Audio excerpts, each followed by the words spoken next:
We are now talking about 1958, when the political situation is very bad in my area. Many people are leaving and the fighting is going on. So one of our leaders came, said that we have to leave.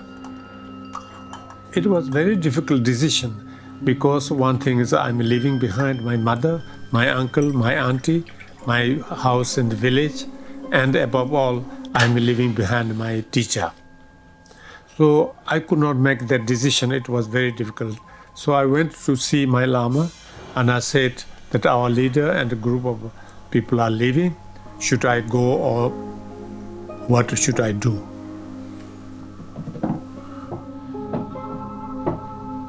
And he said, yes, now is the time, you should go. But don't come back until you are helpful to other people.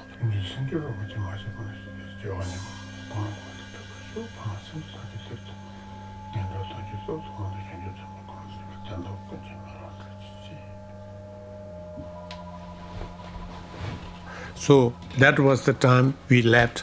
It was 1958.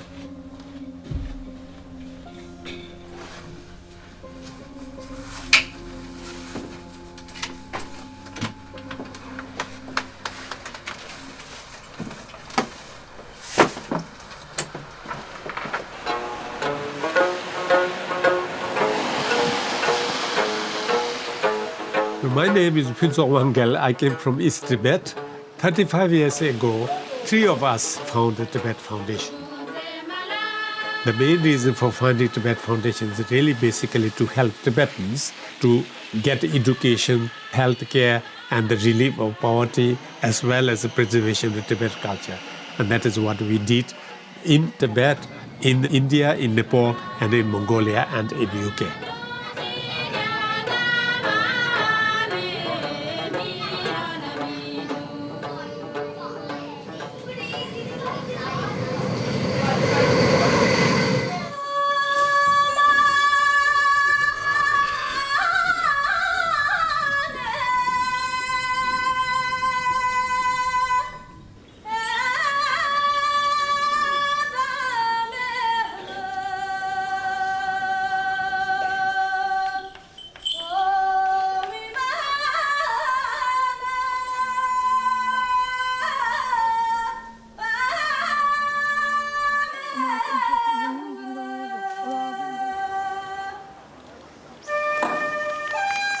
If I had to sum up Tibet Foundation in one word, it would be life-changing. Exceptional. It will be wonderful and very important, and it should be live. It is a Tibetan charity for the Tibetans, which I think is a really good and exceptional thing. Effective. Everything that Phuntsog took on worked. I think it's very true to Tibet. Well-meaning and dedicated to the needs of the Tibetans. If you think about everything that it's done, it's very much driven by Tibetan philosophy. Everything that it does really is an expression, I would say, of Tibet. I think I would have to say commitment, because there has been such a commitment over so many years by individuals and by the Tibet Foundation as a whole. So I think that is the word that I would really choose. Alternative but effective. It's never quite as you'd expect it, but it usually reaches the mark. Well, one word is difficult. I would say super heroic, life-saving, great cultural programs, and absolutely fabulous execution of all their programs. Service. The great Greek playwright Sophocles, almost the time of Buddha, in Oedipus Rex, he says, To serve mankind with all your might is man's most noble work. I've never forgotten that. That is the best thing you can do in your life, help your fellow men. That's what the Tibet Foundation has done. Wonderful. Certainly of all the Tibet-related charities I've had interactions with, the Tibet Foundation had a vision, a unity of purpose and understanding of the circumstance that they were trying to intervene in that was very clear. And that's what, why I come up with this word acumen. One word is that the revival of the spiritual and culture. And that is very important, not only for Tibetans, but for the whole world.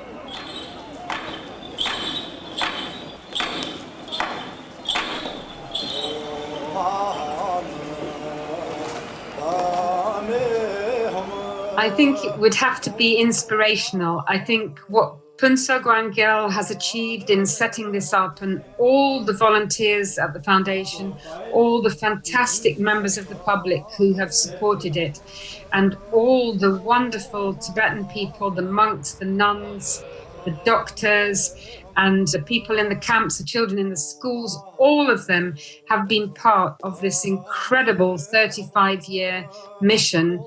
Transparency, openness, and accountability, the three top qualities of an organization. But that's three words. So I think I'll put them together under one word, which is another favorite word of mine as a compliment: integrity. The integrity of the foundation is beyond doubt. I can't do it in one. I would say kind of organised chaos. Well, it felt to me like we were just sending out feelers and taking chances all the time. There's a huge number of really, really talented people who made it all work. But when you were in the hot seat, it just felt, how is this ever going to work? And it always did. It's great. It was really good. And I'm sorry it's ending, but there are lots of very good reasons why people have to say goodbye. But the legacy is terrific.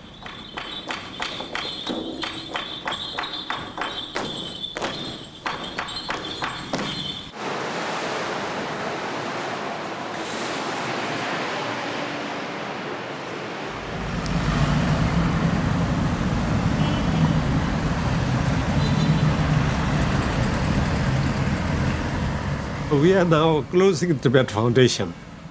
We are just trying to wind up all our activities so that by the end of this year, Tibet Foundation will be closed completely once and for all. Monk sponsorship This decision has been made because there's so many things have changed in 35 years. Now situation is completely different. So as a result, now it's the best time to close it. One chapter is finished, the next chapter has to begin. On the one hand, we feel very sad that we are closing Tibet Foundation. But on the other hand, we are fully satisfied that we did our best to help Tibetan people in education, health, and economy situation.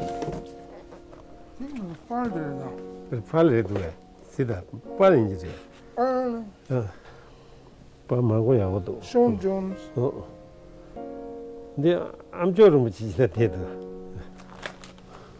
Very good. In some ways, when you look through these things, it reminds me of how impermanent everything is, So it's quite interesting to look back what we have done. And sometimes it's quite unbelievable. We have done so many things, It looks just like yesterday. Michael Woodman, historian.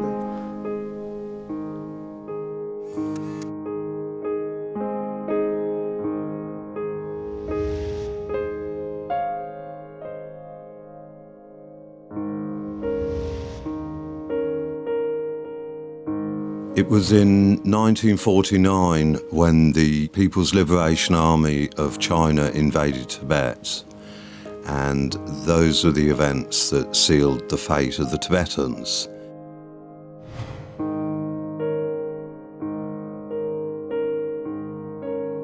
in 1959, 80,000 Tibetans escaped from the Tibet along with His Holiness the Dalai Lama via Himalayan snow valley. And on the way, it's very difficult time. All they could bring was what they could carry on their backs, with maybe some yaks or donkeys and mules. And you can imagine how hard it was for them to escape the Chinese, because the Chinese were hunting them down and blocking the passage and trying to stop them, of course. We left a group of something like 42 people on horsebacks in the middle of the night, and most of the time, daytimes we hide in the mountains, and at night we marched. After 5 days, we already met the People's Liberation Army chasing us, and there was first fight. In the end, the Chinese were too strong. One by one, they were killed. He was only 16 years old when he was doing this. Altogether, it took almost 4 months. During that time, we were fighting, running, going like this. When I reached India, something like 7 people left from my group. The rest of them were killed.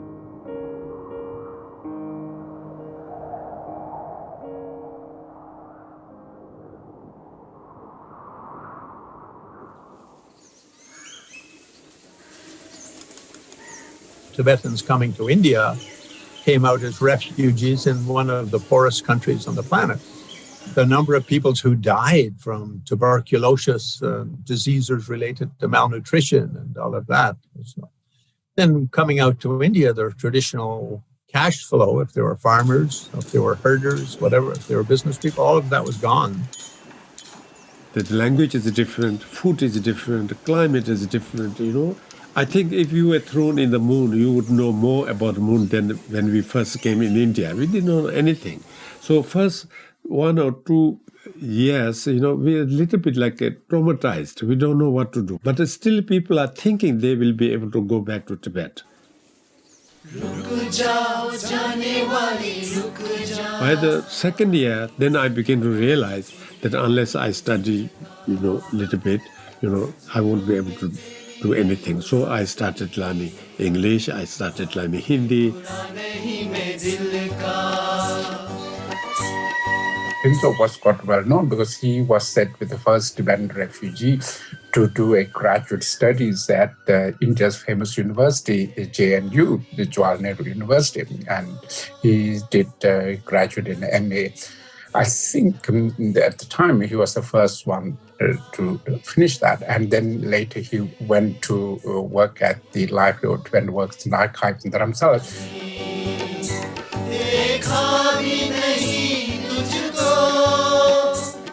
I was quite unique, having both the monastic and the modern education. So then my mind started to become a little bit wild. And so I was very politically minded, started having lots of thoughts about the past history of Tibet and the current situation, and future. He was and has always been very passionate, very much his own man, and somebody who had his own opinions. And in that way, I think he stood out from many of his contemporaries. And also he had a very deep understanding of political history, modern political history of Tibet. How come the Chinese came? What was behind it? When I begin to understand the world, understand the different political systems, then I begin to realize that was very complicated. Chinese, they say we came to liberate you like this. At the same time, I have a tremendous appreciation of our Buddhist values. So we need to preserve that value in the future. So how to do that? On the one hand, preserve Tibetan culture, tradition. At the same time, we move forward in the 21st century. After the death of Mao and the coming to power of Deng Xiaoping and the sort of relative relaxations and the beginnings of dialogue with the Tibetan exile government, and Pinso was selected as a member of the second youth delegation who went on fact-finding mission to Tibet. which really opened our eyes to what was happening inside Tibet. I was thinking when I first went, maybe if all the younger Tibetans became communists and they were quite satisfied, happy, why not? They are the real people, not us. So by the time we went to Tibet, we realized that Tibet was so badly treated. They were very poor. What was so shocking to us was that after 30 years of Chinese rule, which is supposed to brought a sort of a great progress on the livelihoods of our people, people had gone back to the medieval times. It's abject poverty. Wherever they went, Tibetans wearing the same clothes they were wearing when Chinese invaded in the 1950s. And the state of poverty and education meant grade 3, and the only subject in the book was Mao's Little Red Boat. And so it was a very, very dire situation. Everywhere, sadness, sorrow, people are crying. So then I thought, after all, we are not treated equally. After all, we are not treated properly. Unless we will rule ourselves, nobody is going to rule us properly. So that's why I became more pro-independence.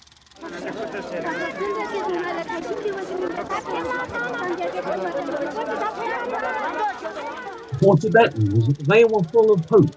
For them, it was a dream.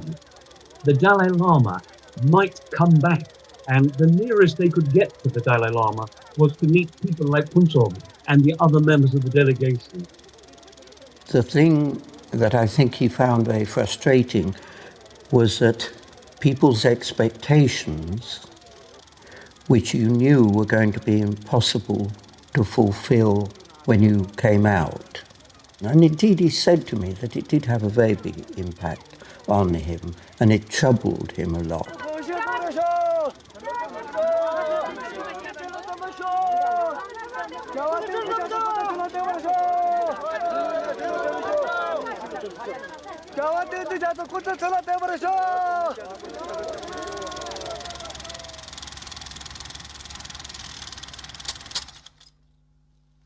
What we should do next?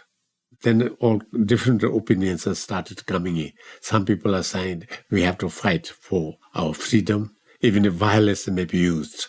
Another group was saying, no, we cannot use violence because that's against the Buddhist religion. We cannot fight for independence, that was not achievable. So this division started coming up among the Tibetans. After coming back from Tibet, then His Holiness appointed me as his representative in London. He was asked to take that position, which was a great honor because it was the first official representative of the Dalai Lama in the UK. It was courageous in a way because he could see that while if he persevered with politics, yes, it would raise awareness, but it wouldn't actually really help the people on the ground in the refugee camps in terms of housing, education, all of that. It would have been more difficult to get charitable status. And for that, he needed that. And then, of course, the Tibet Foundation was set up.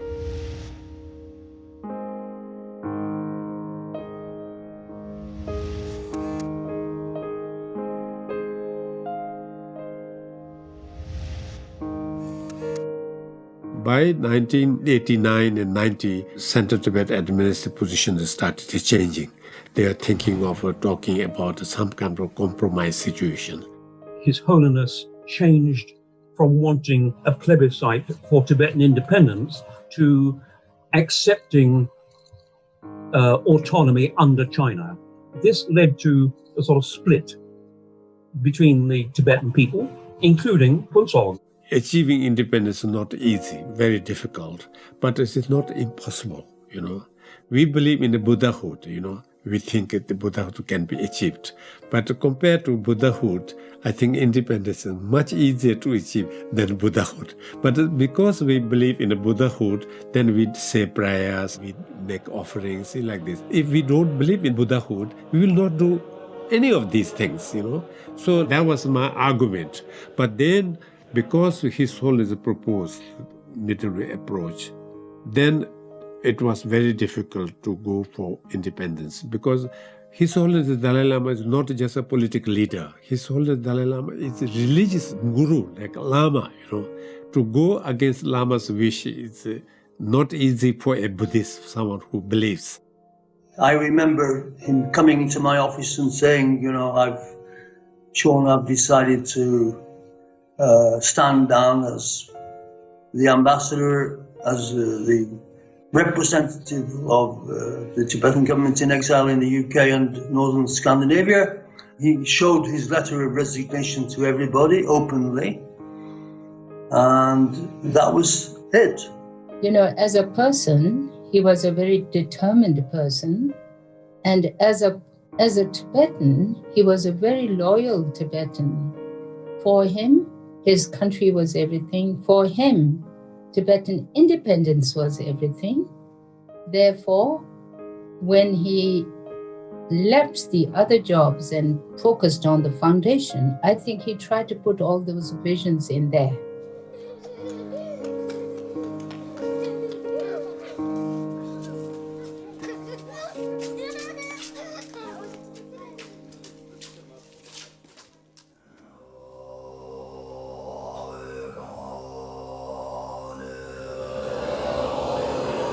It was really difficult to start. First, to build awareness of the Tibet situation, and then start creating understanding of the importance of Tibetan culture for the Tibetan people. Tibet was actually very little known in the West. People said, where? And you'd say Tibet. And they'd think it was this tiny Himalayan country, whereas, it's the size of Western Europe.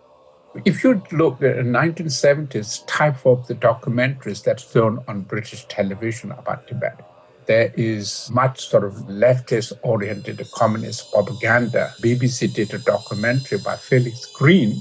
It portrayed Tibet as being paradise. Everyone was happy. Everyone was wearing their best clothes. It looked beautiful. That same evening, I wrote a long, long letter to one of our major newspapers, the Daily Telegraph.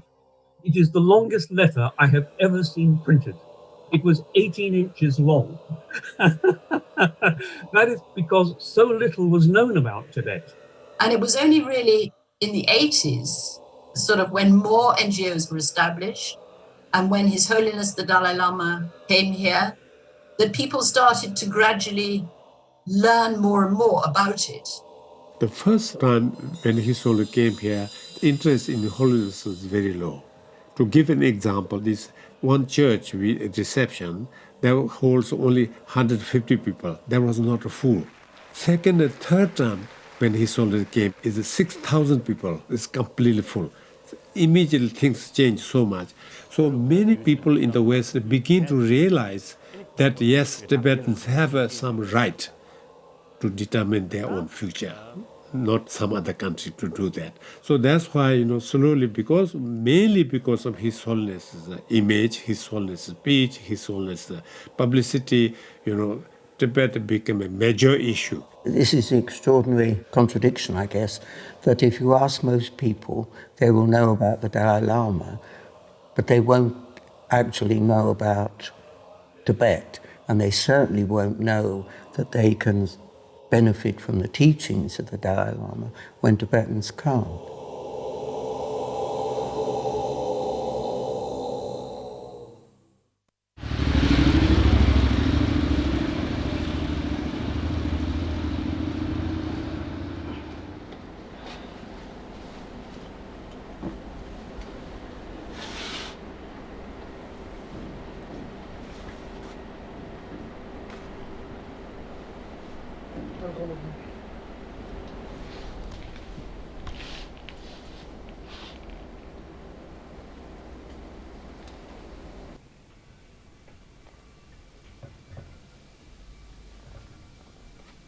This particular statue is the statue of Tara.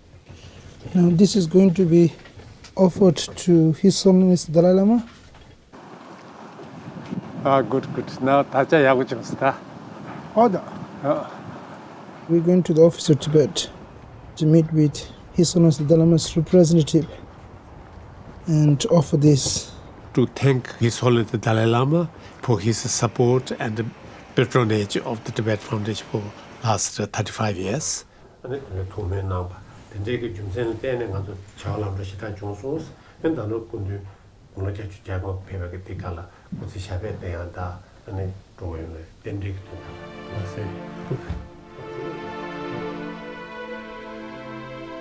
When we started charity organization, obviously we don't need many trustees, the founders. We had only 3 trustees.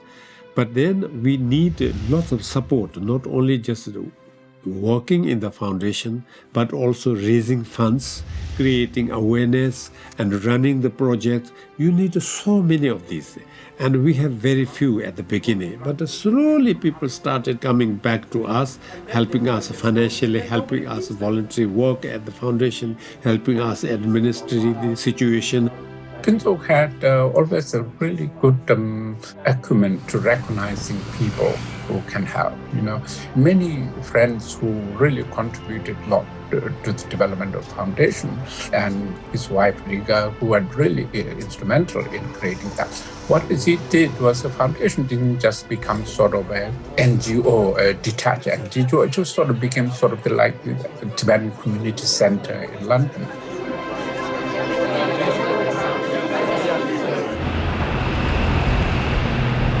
The first office I really remember was in the Reho Travel Office in New Oxford Street, and it was the back office. The front office was where Sean Jones did his travel work, and the back office was Tibet Foundation. It was very, very small. And pretty packed with stuff, and it was a very exciting time because there were tons of people coming in and out all the time, lots of other organisations being set up and wanting to speak to Phuntsog and find out what he could tell them and how he could help them and how they could help him. So it was very busy, very exciting. It was always people coming in and out, people beginning to get to know it, and then people coming in being very, very enthusiastic and then disappearing.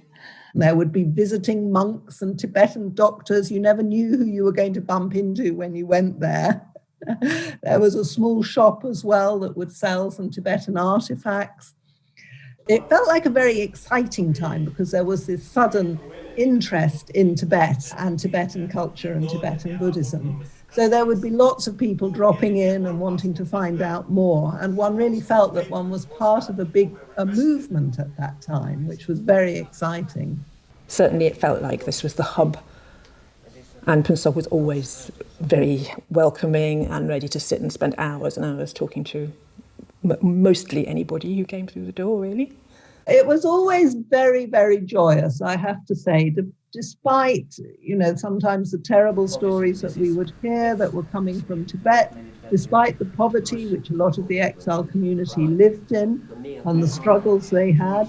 There was always a sense of hope, and people were very positive, and a tremendous warmth and welcome to everybody who was willing to support. But gradually, a group of people emerged who began to work with Phuntsog on parts of the program.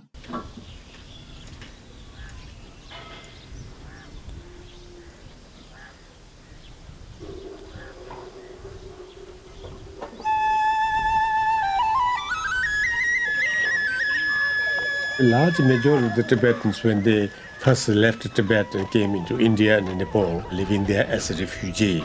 And they need all kinds of support for education, health, development, as well as the preservation of Tibetan culture. So we started helping education of children, looking after old people, establish a hospital and a clinic, and also supporting monks and nuns to get a basic Buddhist education. I went and spent a year working with the Tibetan government in exile in Dharamsala, and through that I learned an awful lot about the situation in exile in India and Nepal. So I was very glad when I came back to the UK to be able to work with the Tibet Foundation, who was already supporting the exile community.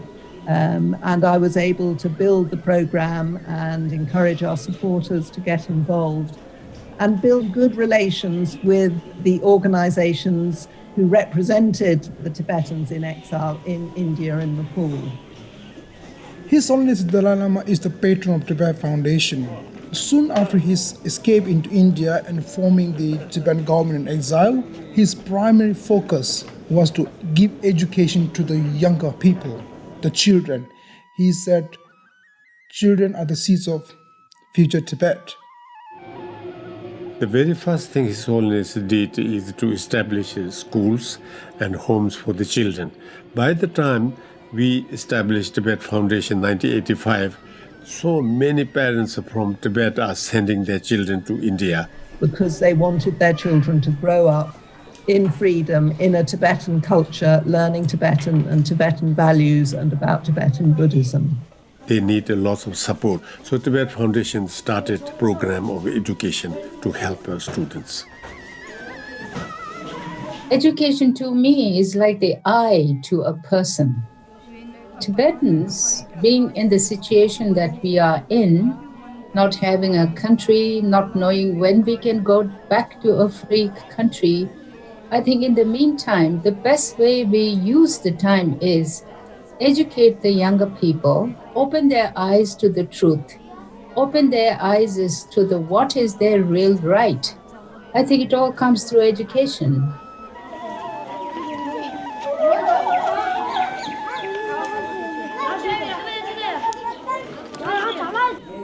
For them to learn our own language is so important because we don't have a country, but we are still Tibetans. And why are we Tibetans? Because we speak our own language. We have our own customs. We believe in our own ways.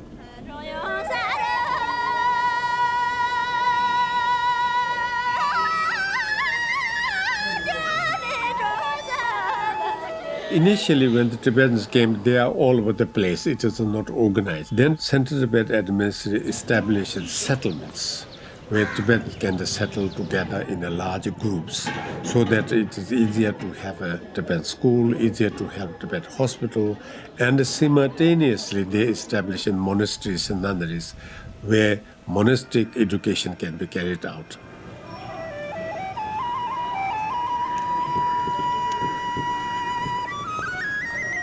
Many high lamas and thousands of monks and nuns coming into exile was to protect and preserve the centuries-old, unique spiritual and cultural heritage of Tibet. In the 90s, there were also a lot of young monks and nuns leaving Tibet as well because they wanted to be able to practice their religion in freedom. So a lot of the monasteries and nunneries that existed in Tibet were rebuilt in exile, and these monks were able to get teaching from very experienced lamas and religious leaders. Even in the free Tibet, education was focused in the monasteries for the monks, which is fine. But on the other hand, there were nuns as well, and the nuns really received no proper monastic education. But in India, His Holiness said that nuns also should be able to have academic achievements like geishas. His Holiness said, you are a nun. By wearing a nun's robe and cutting your hair doesn't make you a nun. You have to study. That was the time when we really were so happy and said, now we really have to take this word and make it possible. I immediately told Rinpoche Khalpa that we would like to help nuns.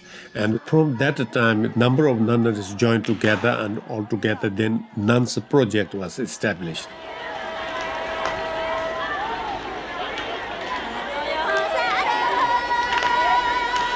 In Tibet, we never heard for the old people's home because traditionally, families look after the elders. Many of them are monks initially. Many of them joined the forces. So they spent, a good part of their life fighting for freedom. Now when they become old, they are no longer able to work. They don't have children to support them. So slowly, Tibet administration started establishing homes for the elderly people. So we started helping.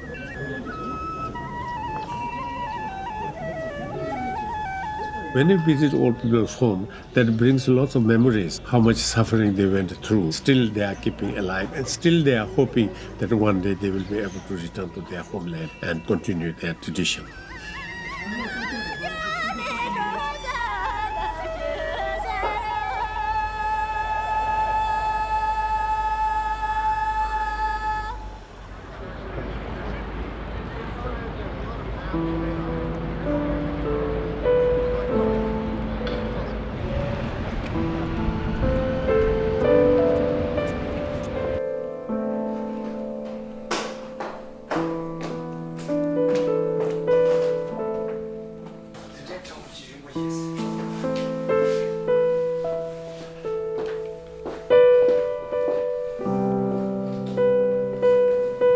This Senka is quite huge. We call it kuku. It's displayed in the special places outside the building.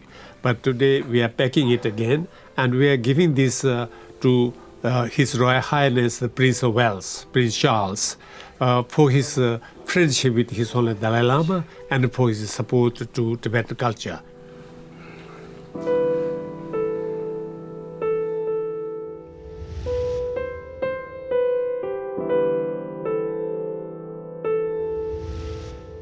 The initially first thing we are able to do is work in India and Nepal with the Tibetan refugees. So in order to help them, we need the funds. So in order to raise funds, people got to know Tibetans. So for that reason, we organized talk, publicity, jumbo sales, exhibitions, and brought many dance groups and scholars from India.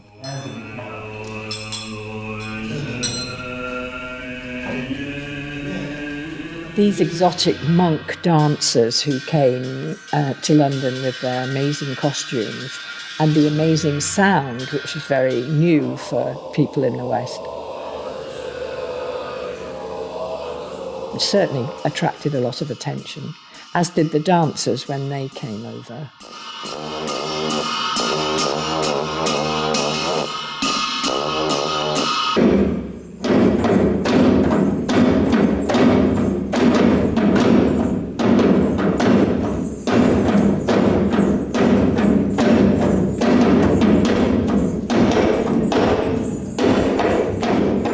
We were doing cultural tours in the UK, across the country. We went to schools, arts centers, museums, basically promoting the Tibetan culture. It also explains about the situation of the Tibetan through political, why Tibetans are in exile, for example. Naturally, people ask questions. So, we create that opportunity for our Western friends to experience Tibetan culture.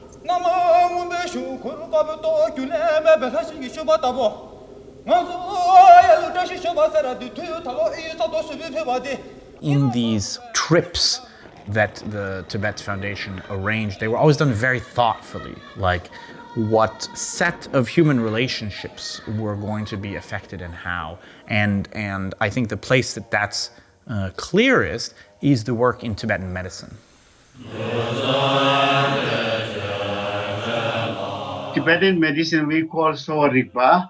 It is a science and a knowledge, very important in our life. The principle of this Tibetan Sowa Rigpa medicine, it is related to the three humor or three energy, and also 5 elements, and also 4 cause factors of our sickness. The beauty of Tibetan medicine is it's all about balance. Health through balance really sums it up. It really emphasizes lifestyle. Its treatments are very natural. Its primary treatment is herbal medicines, which are mainly from plant ingredients, a few mineral ingredients and very, very few animal ingredients. And a lot of the research shows their efficacy. And it's a multi-million pound industry now, harvesting these herbs in India and China and Tibet. The third aspect is that its emphasis on the spiritual. And the idea is that if you balance body, mind, and spirit, then you have the concept of good health.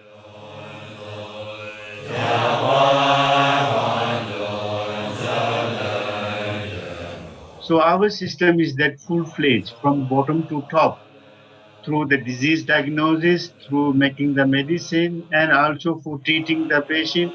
All you have to done by your own self. So much of it was being lost and destroyed. And, that was one of the reasons that His Holiness set up the Tibetan Medical and Astroscience Institute in Dharamsala, was to keep it all alive.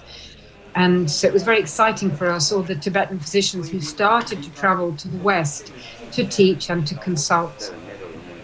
The bringing of Tibetan doctors from India to conduct Tibetan medical consultations has brought direct benefit to our Western friends. It's wonderful to see how people are uplifted by consultations with the Tibetan physicians, because they don't just come away with pills, they come away with wisdom and encouragement about how to live their life.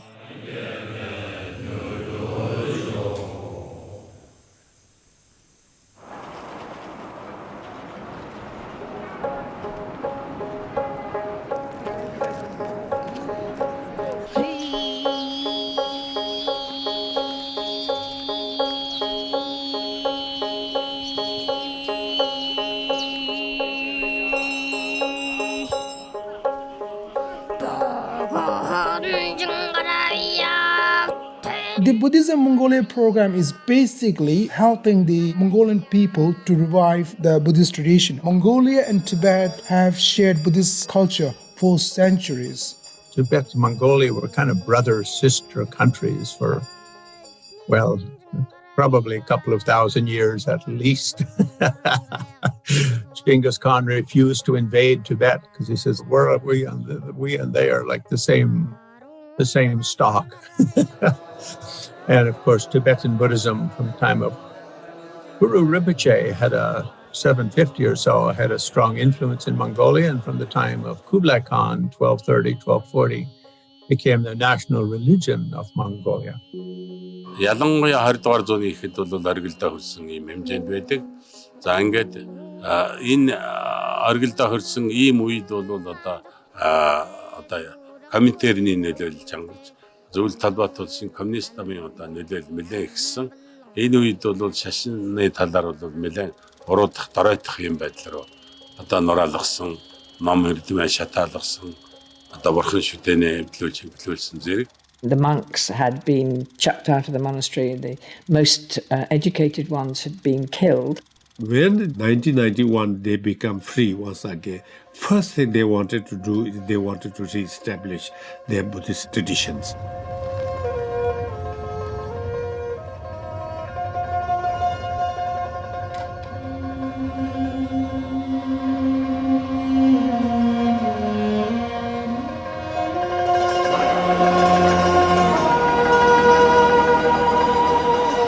Second time, when I was in Mongolia, His Holiness Dalai Lama also happened to be in Mongolia. It was just incredible. Thousands of Mongolians get together to hear His Holiness, It's amazing.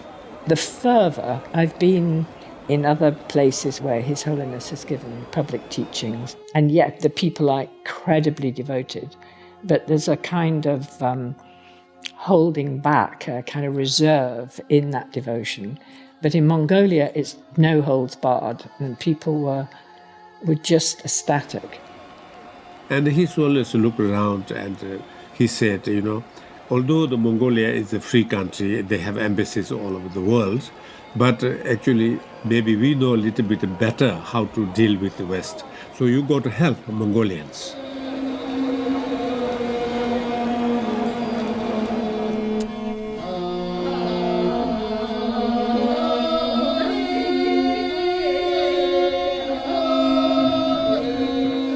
Initially, we started helping rebuilding the temple, restocking the libraries, and sending Tibetan Lama to teach religion, Tibetan scholar to teach Tibetan language. For 15, 16 years, the foundation has helped to train 100 plus Mongolians, monks, nuns, in Tibetan cultural institutions, including monastery and nunneries of Mensikang in India. And after the completion of the education, they go back to Mongolia, and most of them help to revive the Buddhist tradition.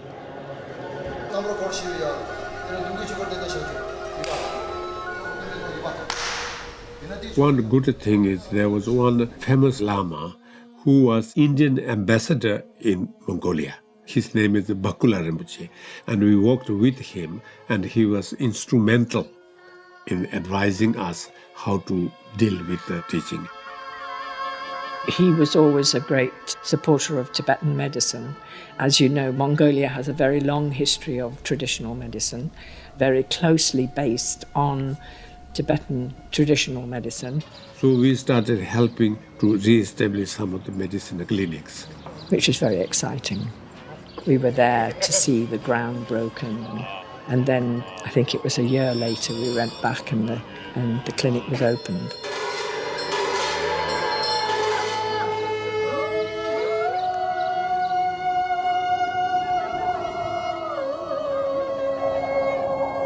Second project is Mongolia was a communist country, so religion was not allowed to be taught.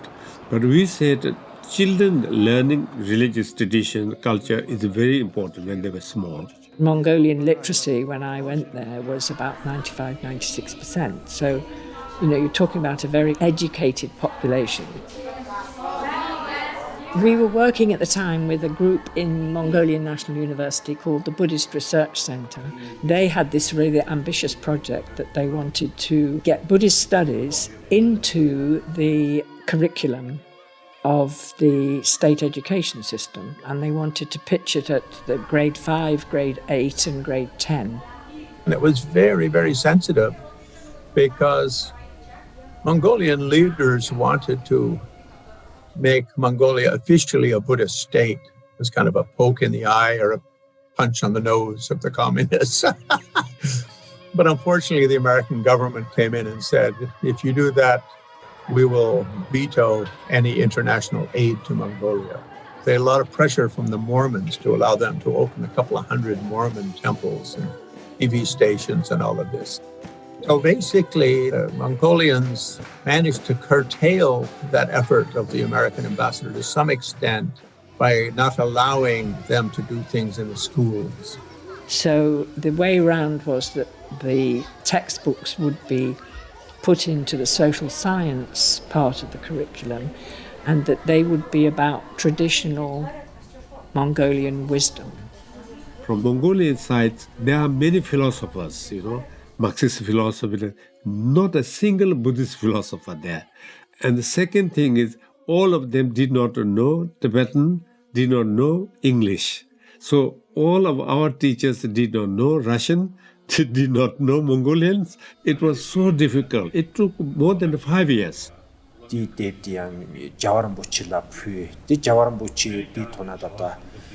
Samsuldan tukshid samasun dinde chenawara di gavlang lobdum delange di legatulange gijurchene de devare di legatin a mitsedi nange be meseviliga simjanda dembala penge lega pentochim boju chonsun alayanda lobchim mambojigratuare.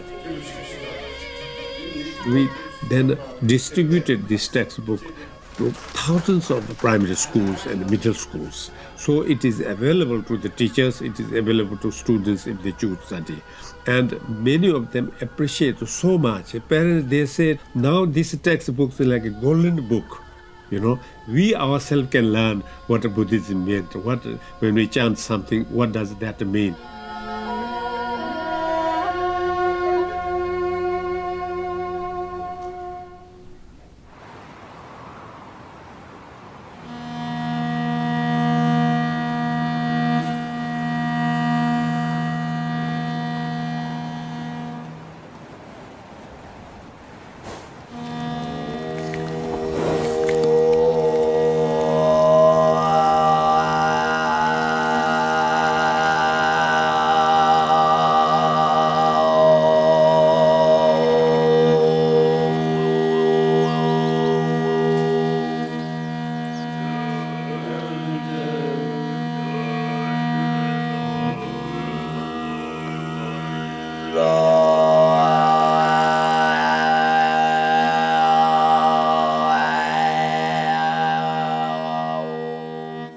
The art book, the Mongolian Buddhist art catalogue, Hampa Lama Choyjamps took me personally to the Ministry of Education.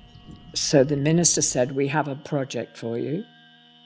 What we want you to do is to help us produce a catalogue of the Buddhist art and artifacts that remain in the country. Buddhism in Mongolia had all but been destroyed in the decades of communism, so that one was working with paintings which had been hidden. From the beginning in all of our work in Mongolia, we felt that one of the things that we wanted to do was to, first of all, respond to what Mongolians requested of us. We weren't there to impose any vision on them of how they should revive Buddhism, but also that we wanted the projects to be such that they would gain from actually doing them as much as that the work was done. So the selection of the photographs and everything was done by the Center for Cultural Heritage. За хурцсан тоогоор бол баг зөв болгож залруулах. Цаашдаа бол нэгдсэн нэг нэр томьёолоор явах ийм одоо томоохон төслийг хэрэгжүүлж энэ төсөл маань бол 2008-9 оны үед одоо хэвлэгдэн гарч судлаачдын зам дээр очсон нэг ийм төсөл байна.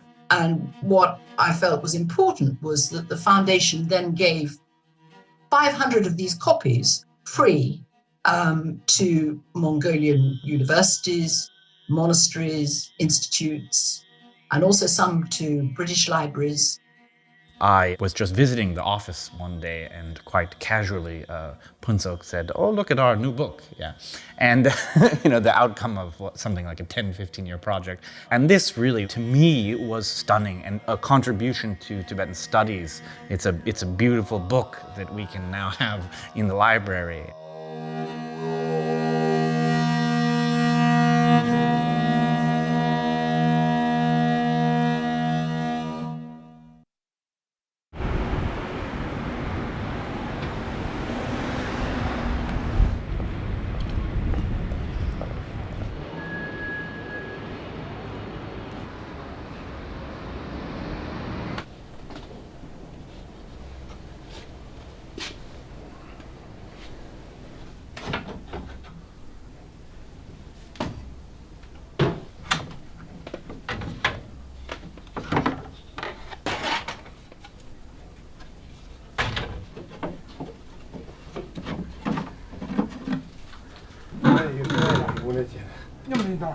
This altar with the statues, today we are giving this to Leno Dhamma Center so that they can keep it in the altar.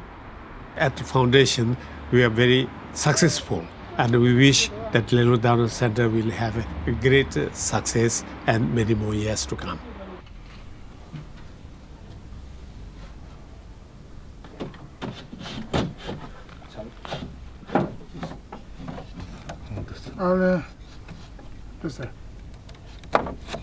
Okay.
At the beginning, only place we could really walk is in India, Nepal, Bhutan, kind of free worlds. In Tibet itself, not possible for two reasons. One is because I was still doing political activities. Secondly, the restrictions, everything is so severe. Almost people are not allowed in, people are not coming out. But these things started changing by 1990s. And then when I can no longer work politically for Tibet, then I have to find some other way of helping others. Some ways of working inside China with approval from the Chinese government. At the same time, our work will be helpful to the people. Working inside Tibet and working in India or Nepal is different, completely different. More freedom in India and Nepal to do work. However, working inside Tibet, you do have to go through the Chinese authorities. There was the difficulties of working inside the Tibet because sensitivities, NGOs are not invited. So we had quite a number of tasks there. So we have to work very carefully. If anyone has a suspicion that you're trying something on the side, then the whole house of cards will come crashing down. Each year, I continue to stick to these three important policies. Work only in education, health, and development area. Process of working is first, the request has to come from Tibetan local people, and then it must have a government authorities approval. Third thing is that we have a right to monitor the situation. These three things, we have never changed anything. we are so careful not to go out of these areas.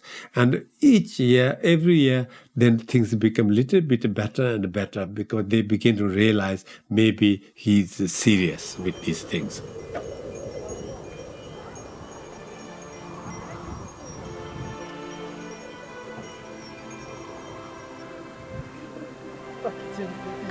Gelton School is one of the first projects of Tibet Foundation.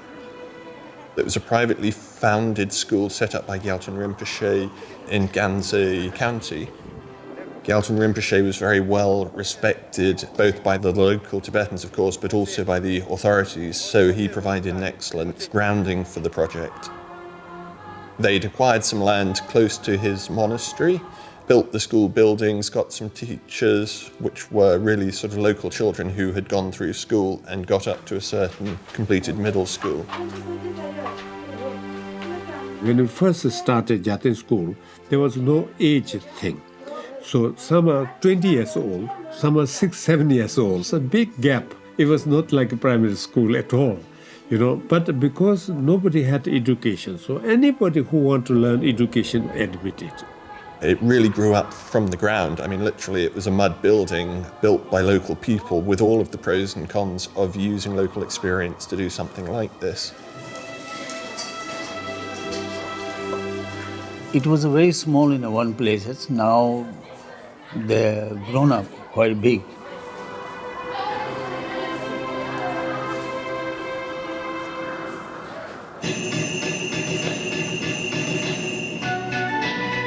Now it is a sort of major learning center for Tibetans in the region. Gelton School has 430 students in it, and we have boys' hostel, girls' hostel. Half of the Gelton School students are girls. We have a dormitory as well as day schools. So it's very, very successful.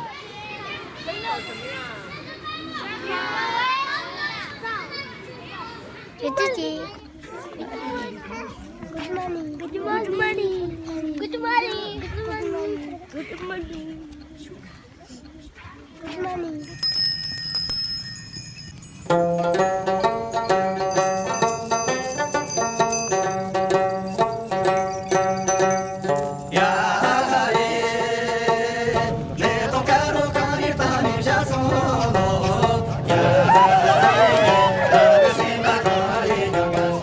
Initially, when I first started working in China, I was not working with the Chinese embassy in London because I started only working with the Tibetan Communist Party leaders. But then we began to realize that if we need some bigger help, organization like EU or something like that, you need a government approval. So I said to His Holiness, unless we deal with the Chinese officers, because Tibetans are not in a position. And His Holiness said, why not? For your work, whatever is necessary, you have to work with the, authorities. So when we heard the snow disaster, immediately I telephoned them. I said, we wanted to help. Can we do? Oh, they said, yes, you can help.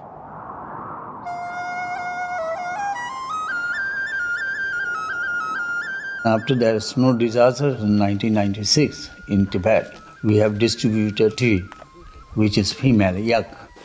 Yak for life started from that time. We worked with the local authorities to identify the people who actually had a genuine need. They'd lost their livestock, they needed a hand, they cared for the yak, they took them almost into their family as nomads do. Perhaps the clearest memories I have of the field trips to Tibet were getting up early to go and give out yak to people. How do you raise 108 yak on a Friday morning in the middle of nowhere? Somehow Karma could do that. And that really sums up Tibet Foundation's sort of slightly unconventional but grassroots approach to things.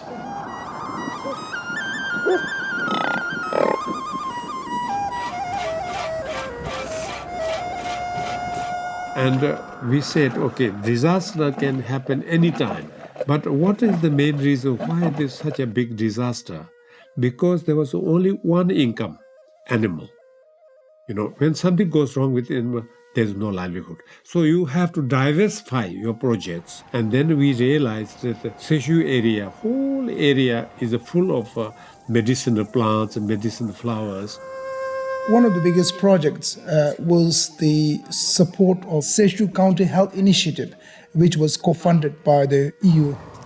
The objectives of the program were threefold. They were firstly to create an income stream for nomads. Local people can collect herbs. We train them 1 herb or 2 herbs, and then they get money for that.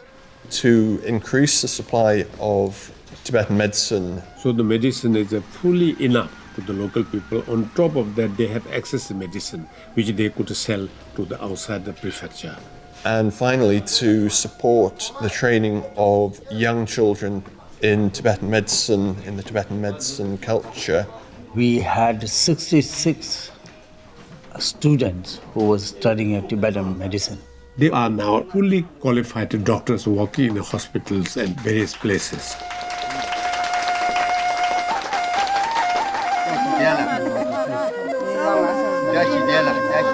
Then Tibet Foundation really became a name in the local area. Oh, Getza, they said immediately, Getza, everybody knows Getza. Tibet Foundation in Tibetan is called Getza. It is made out of 2 words. Getza. Gewa means sort of compassion, giving. So it is a very much sort of Buddhist principle of Gewa Tangwa, which means to giving alms, giving to back to the community. And what is unique, really, about their work in Tibet is that they're one of the very few Western charities allowed to work there. It's not easy to work in Tibet, but they've been very skillfully that managed to establish many things that are very important for the Tibetans who are living in Tibet. And that's really because of Phunsok's sort of tact, diplomacy, and patience in dealing with the Chinese authorities. And the fact that he's always been very careful not to be too open about his politics. Compared to before, things have become slightly difficult. Although to us they are very cooperative, very helpful, but there are so many different rules, laws, and the Chinese government is very suspicious of foreigners, meddling into Tibet, and that's why anybody who is a foreigner, and especially Tibetans living abroad, they are suspected. Now, once we close our foundation, I don't know how this will happen. In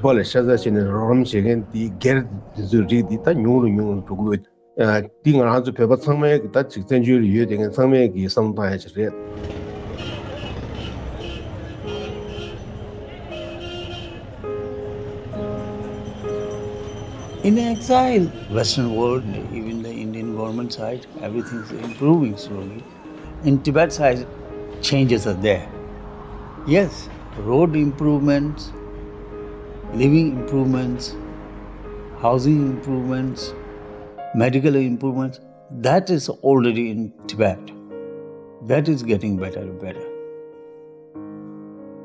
But generally, inside the feeling inside the Tibetan people, that I'm not sure. Our objective is now more or less fulfilled, education, health, and development. They are no longer needed as much as they were needed at that time. The problem is very political.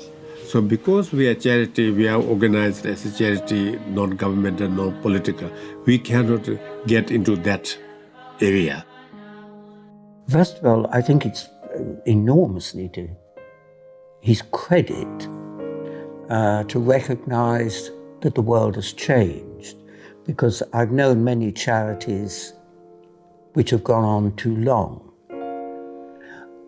I possibly am not quite as optimistic as he is, but he is fundamentally right. The problem of Tibet is a political problem. There are many ways in which the Tibetan nation, if you like, is still constrained. But those are not educational and they're not economic.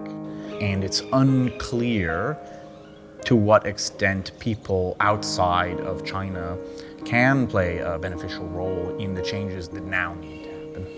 And so I think it's understandable and appropriate that the Tibet Foundation has decided to, that if you like, its moment in history had passed. It did what it was set up to do, it did it very well for 30 years, and now there are still things to do, but they're not the things that it had intended to do. Last year, just seeing the surveillance, they're very much second-rate citizens in their own country. They are scared to step over the mark. I think that maybe those involved with the foundation, especially if you're a Tibetan at heart, now is the time perhaps to also speak out a bit more politically. Tibetans need to think of a kind of a plan B because they are at a transition stage. Either Tibet will be lost forever, or in the next 10, 20 years, some strong thinking Tibetans have to look to alternate ideas. And I'm not saying violence are those alternate ideas, but it has to be something which forces Beijing to sit up and take notice. We Tibetans should remember that we did not come to look for a better situation. We did not come to say things are not good in Tibet. Let's go out and see if there's anything better. No, we were forced to come out. We came out thinking that the rest of the world will help us to get back to our own country one day and be the first citizen in our own country. So that's what we're looking for.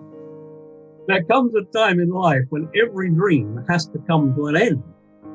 Now, you could say that the dream of Tibetan Foundation has come to an end, but the dream lives on. You know, the dream is the dream of improvement in Tibet, the dream of freedom. That dream will not die. That dream remained in our heart. We hoped that this will happen in a few months or even a few years, but never happened. But that is yet to happen. So when I and Tibet Foundation, we are still in the same situation. We still dream that we will go back one day to our homeland. Until that dream is fulfilled, our job is really not completed. Although Tibet Foundation's work of charitable work is finished, but the main reasons for which we came out is not yet realized.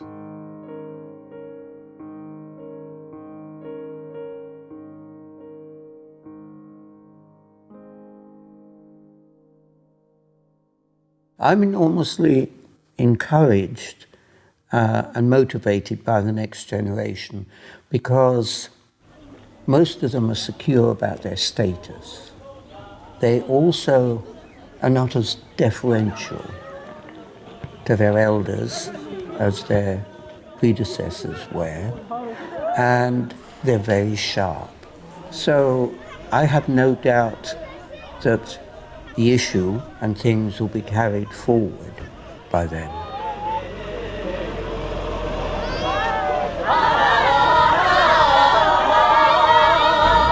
Our job hasn't been finished yet, as far as I'm concerned. It's a continuation. As younger generation comes up, we need to train them. We need more leaders. More sort of guys who really want to do things. So we need to train them. So more jobs are yet to be done. So it's not just now a question of dealing with poverty. We are now dealing with the question of poverty of mind or skills. So we need to really think in terms of how to create the community that is very productive, both in terms of intellectually, academically, and contributing to entrepreneurship in every field. That has to be sort of sought. Pick up the torch and don't ever let it go out. Keep running with it. There's so much untapped, beautiful, wisdom, culture, knowledge, medical abilities, and so on, within Tibetan culture, Tibetan heritage. And now young Tibetans should come out to serve our country and serve our community, to preserve our unique culture and tradition, and for our Buddhism and everything. They should stand up. After we left, the younger generation had to think more carefully what is the best way of helping Tibetans, especially Tibetans inside Tibet. Why we were successful in the beginning, also we studied very carefully what is allowed, what is not allowed, what is their policy, and accordingly you work. In future also this is going to be very, very important to study their system, where they are going. They also keep on changing all the time. So I think changing situation is inevitable. There will be change. So when some changes happens, what are you going to do? How you are going to move forward?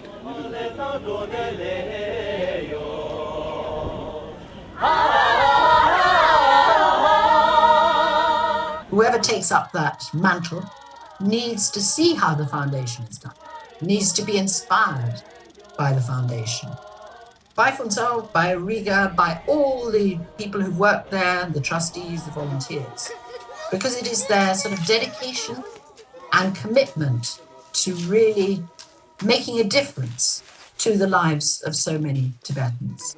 And, you know, in the words of His Holiness, the Dalai Lama, never give up, no matter what is going on, never give up. Stay strong, unite. Tibetans have to come together, whether they're from the east or the west or the north or the south, whether they are belonging to this sect or that sect or the other sect. Tibetans have to unite and be ready when the opportunity comes to take the freedom that will become available, I think, eventually.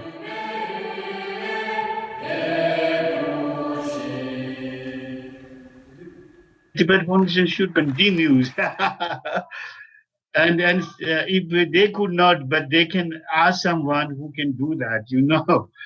And also, especially, I'm very much thankful for all the foundation founders, foundation members, foundation volunteers, foreigners, Tibetans who are really contribute a lot to survive for last 35 years.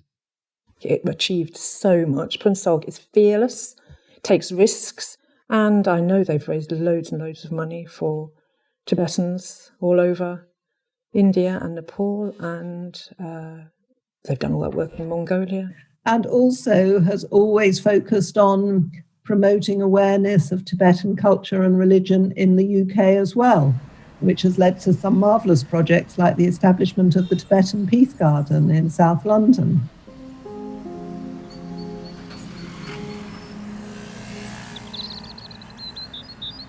It is quite close to the Imperial War Museum. It's a memorial permanently to that sort of Gandhian aspect of Tibet. Non-violence.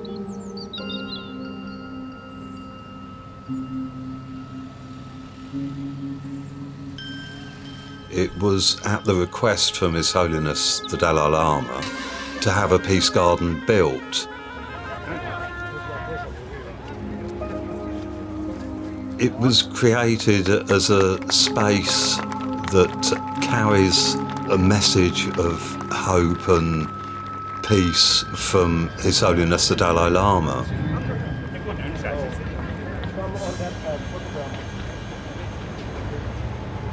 The Peace Garden is one of the physical memories that many people will have of Tibet Foundation, because it was commissioned by Tibet Foundation, it was blessed by His Holiness Dalai Lama.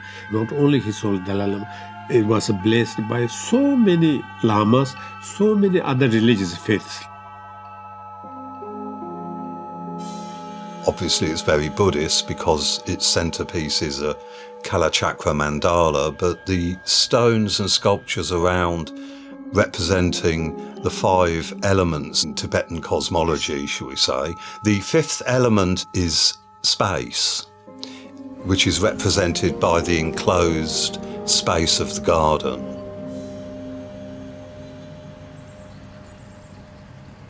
And to have a mandala in the Peace Garden, such as like Western capital like London, where thousands and thousands of people will have the opportunity to see the mandala, not only from the cultural point of view, but from the spiritual point of view, that it makes the connection and the seed of the liberation being planted. Anyone who sees this mandala So in this way, you have created a great merit.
Recently, I want to congratulate Tibet Foundation for completing 35 years.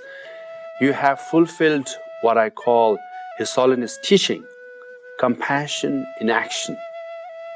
To start anything is difficult, but to sustain it for more than 3 decades, helping hundreds and hundreds and thousands of Tibetans every year, you have made differences in the livelihood of so many Tibetans, and the result and the fruit will be commendable.